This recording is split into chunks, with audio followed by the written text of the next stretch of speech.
Welcome to the History and Heritage Podcast with me, Liam Blake. Join me as we uncover hidden stories and insights that shaped our world.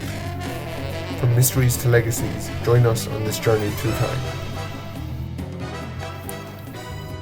It is a matter of history that the native Irish horse is one of the most ancient and valuable bloodlines in Europe.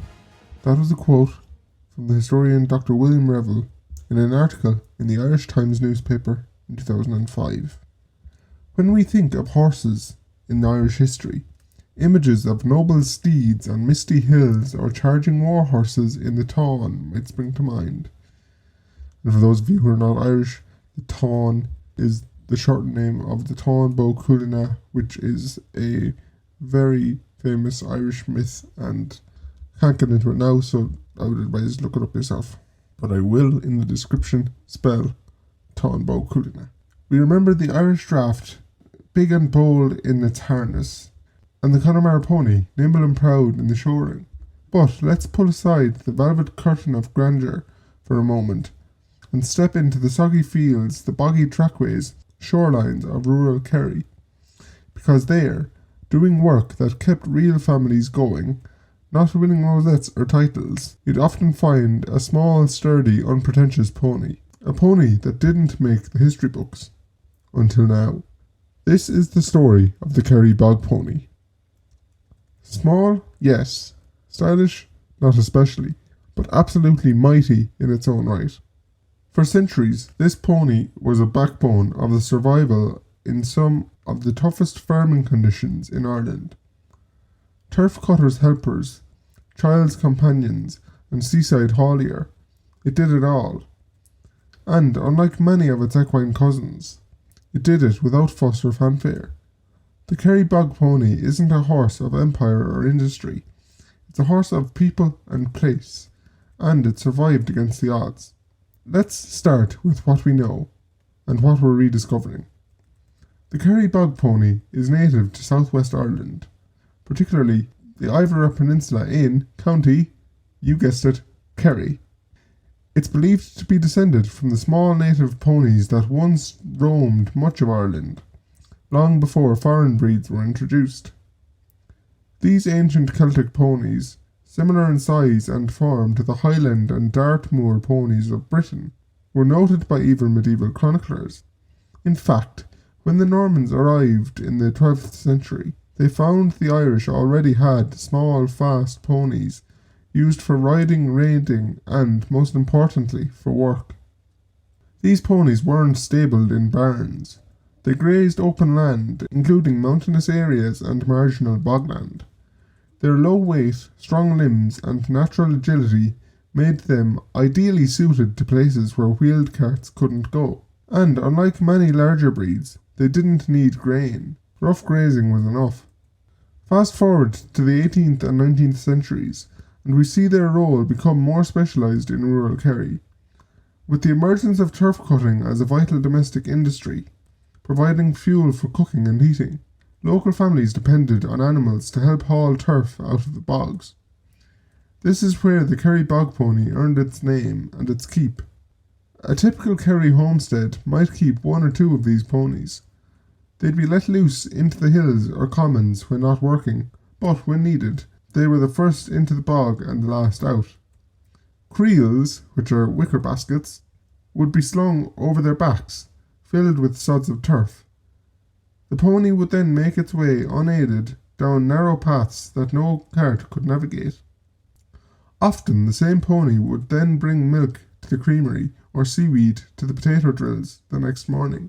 There are countless oral accounts from Kerry people, especially from the Glen Bay and Carsaveen areas, recalling families who owed their survival, especially during hard winters, to these dependable ponies. Children learned to ride on them. Elderly farmers leaned on their steady temperament, and they were known locally for having an uncanny sense of their own roots, often returning home unaided. The first written references to the Kerry Bog Pony appear in agricultural surveys and estate records from the 18th and 19th centuries. While not always named as a breed, the descriptions matched the type. Under 12 hands, feathered fetlocks, a strong back, and a gentle but hardy temperament. One 1812 report on Kerry farming practices noted, ponies of a smaller make are often seen bearing creels of turf or stone across terrain where no cart may venture. The Royal Dublin Society and the Irish Agricultural Organisation Society even gave out awards in the early 20th century for, and I quote, native hill ponies of this type, although the category was never formalised. What's truly remarkable is that the Kerry Bog Pony wasn't actually officially recognised as a breed until the 1990s. Have you heard that before?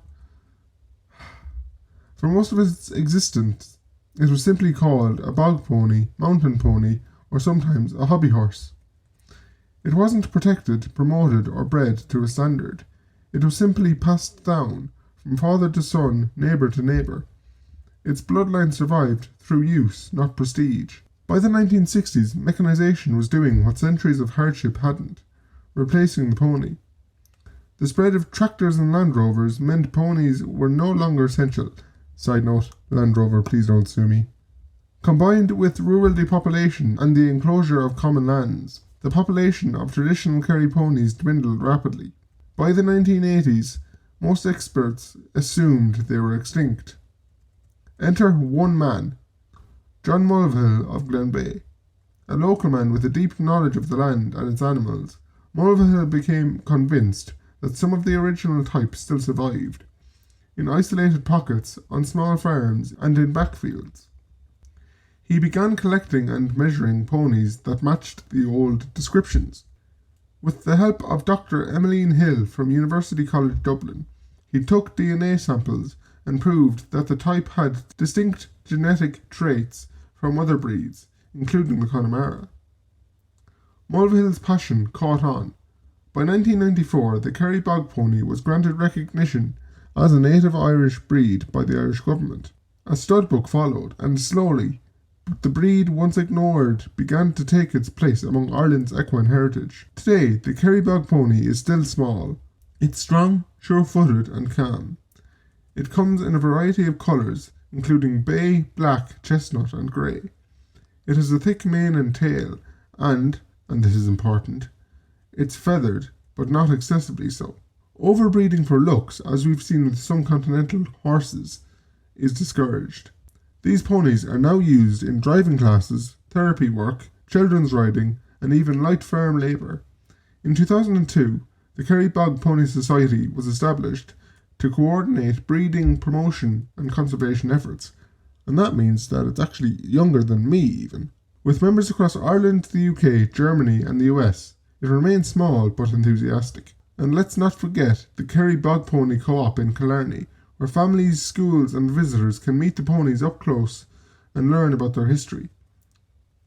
As Miriam McGrath, the co-op's founder, puts it, they are ideal for the whole family and part of our rural identity. But the job isn't done, because the breed's revival is recent and its numbers are still limited. According to the Irish Department of Agriculture's most recent figures, there are fewer than 350 active breeding females. That puts the Kerry Bog Pony on the endangered list, right alongside some of our native cattle and sheep breeds. More awareness is key. At events like the National Ploughing Championships and the Dublin Horse Show, and another event which I am going to and will talk more about in the future, breed advocates are working hard to educate the public, not just about what these ponies can do, but where they come from. One of the most interesting things about the Kerry Bog Pony story is how it mirrors Ireland's own agricultural shift. From survival to mechanisation, from local knowledge to global science, from extinction to preservation, the arc of the pony is also the arc of the Irish rural world. And that brings us right back to something essential: heritage. It isn't just in our castles or our cathedrals, it's in the land, the tools, the animals, and the unspoken skills that shaped daily life.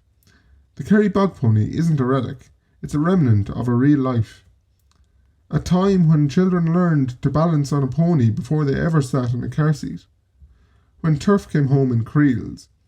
When neighbours helped neighbours bring in the hay, and the pony stood quietly between them. So, if you ever find yourself in Kerry someday, maybe on a winding lane in Glen Bay or near boggy flats in Ballinskelligs, and you catch sight of a small feather-footed pony carrying a child, or quietly browsing the hedgerow, take a moment. That's not just a horse, that's living history. I'm Liam Blake, and this is the History and Heritage Podcast. If you enjoyed this episode, you can listen to more wherever you get your podcasts, and follow along on Instagram at Liam Blake Podcaster for more stories, more images, and more in general from Ireland's deep and beautiful past. Until next time, goodbye, and look out for pony tracks under your feet. They've been there longer than you might think.